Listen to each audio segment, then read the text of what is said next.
internet. So it's apology time again. It's got to be a couple of 3 weeks since I last did a video, and it's just one of those situations, you know, life overtaking everything again. Been really busy on IT. We've just been away for the bulk of this weekend really, and it's just, you know, squeezing everything in that we've got to do. So I do apologise about that, but hopefully we should be getting back on track now. Another thing that doesn't help as well is the for you non-UK subscribers is we're in the middle of a heat wave here, which we are just so not built for in this country, and it's been over 30 degrees now for the last, I don't know, a number of days. And I just find it far too hot to be grafting in the garage when it's this sort of temperature. Anyway, that aside, I've got some video that I need to give you all today, which is the catch-up, which is work that I have been doing over the last couple of weeks. I just haven't had time to upload. So that's what this video is about. It's the brakes, and it's about the work that I did for the rev counter, which wasn't working. Found out what the problem was there. It was completely seized up in the back of the rev counter itself. That the sleeve, the inner sleeve, which connects to the cable connecting to the engine, just wouldn't turn at all. So I bought a second-hand tacho off the internet. It actually said it was for a GPz550, but I bought it for parts only really. So the needle and some other bits and pieces. So I've made hopefully one good one out of the two bad ones. So last thing to come was the new cable. So I found the old cable in amongst all the parts, and the inner section was broken in half. And I imagine what happened is when the tacho seized up, it probably twisted and then just snapped the cable, and it's just sat there like that ever since. So I had to get a new cable off the internet. Hopefully this one's okay. Looks about right, but we'll give it a go in a moment and see if we manage to sort the problem out with the rev counter. Then it's really just down to servicing the bike and doing something with that back tyre, which I just haven't, again, had time to do anything about. So I hope you enjoyed the little catch-up video. As you can see, brakes are back on the bike, everything's working. You know, it's super close. The last major thing, and it's not really a major thing compared to everything that we've done up to this point, is just sorting out the bracket for the headlamp fairing and getting that on. So yeah, okay, stick with me and let's crack on and see if this tacho works now. Hey, thank you very much, internet. So little hungover today actually, bit of an impromptu birthday party got invited to yesterday, and it got a little bit messy, so yeah, a bit tender this morning. So anyway, I decided we'd carry on and get the brakes done. So I'm about to rebuild the calipers back up, get them fitted to the bike, and then we'll get some brake fluid in and see if we can't get them bled through. So yeah, okay, let's crack on. Thank you.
Hey internet, well that was it. That's a quick one for today. Brakes done. You know what though, sometimes there's that nagging little voice in the back of your head telling you that maybe today isn't the day you should be messing with machinery or what have you. And I think today was one of those days for me. It's probably something to do with my hangover, but yeah, the rebuild of the brake calipers took me far longer than it should have. I mean, they're just brake calipers at the end of the day. Anyway, so they're in, it's new pads, bled through really quite well actually, far easier than the 600R, and the brakes feel really good. Doesn't feel like they're binding, so that was good. Yeah, all done. So I thought the brake pads, brake caliper rebuild video was a bit too short on its own, so I've tagged this in too. One of my other little jobs that I've got left to do is the fact the rev counter didn't work anymore and that the needle was broken. So I've been looking for a replacement tacho, and they are quite pricey, the ones I found. So I found on eBay the other day a Z550 tacho, identical, damaged, being sold for parts only. So I bought that and it was really cheap, so thank you very much for that. And I've got them stripped down, so what I was hoping to do is make one good one out of the two bad ones, and I think that's what I'm able to do, so let's have a look. Right, okay, so I've already stripped them down a bit.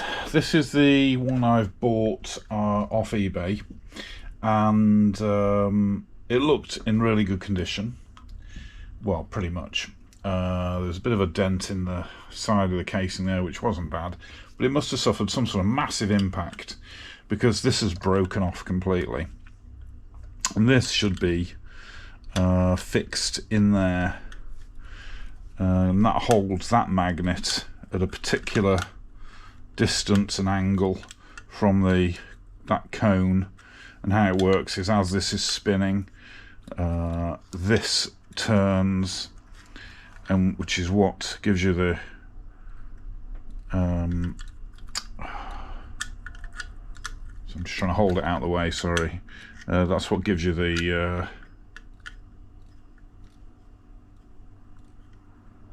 RPM. So I thought, well, I better have a look at hours.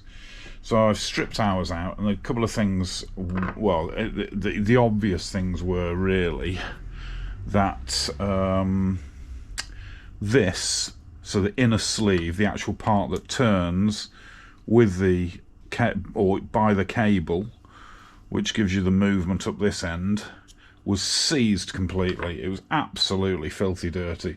So I've had a load of carb cleaner in there, because I find it's the best thing for getting these sort of grime and dirt and, you know, seized goo out. So I've really given that a good flush out, and I've managed to free that up completely. So that's nice, and probably still do a bit more work on that actually. But it's moving now, and it wasn't before. It was absolutely solid. The other thing, of course, is the needle's broken, and I found the needle in the bottom of or in the back of the housing. So I think what I'm going to do is whip that off, take the needle off the other one, put it onto this one. Oh, and the pin was bent as well, so the pin that the needle sits on was bent right over, which is probably why on the display it was, even though it was broken off, you could still see the stub of it, and it was stuck at about 8,500 RPM. So maybe that was the moment of impact, and it was like a bat out of hell. Who knows? But anyway, so that was completely bent over, so I've straightened that back out, and that does seem to be all right now. So yeah, what I'm going to do is I'm going to see if I can get some grease on this. It's like I say, I've sprayed down there as much as I can, but I don't think it's really, and I've put WD-40 as well as penetrating fluid down there to try and clear it out, and yeah, and it is free, but it doesn't feel as free as that one. I mean, even though it's broken, you can still turn it, and that one does.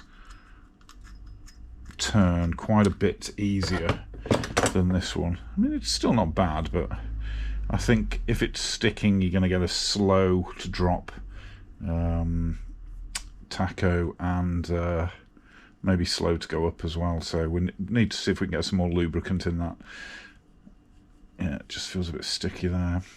Yeah, and then we'll rebuild it. So yeah, that's the plan. All going well, you know. And for the cost, if I manage to repair this one for the cost of, I think it was £7 for the broken tacho, we'll have a fully, hopefully restored one. So yeah, okay, let's do a little bit more and see how far we can get.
Baby.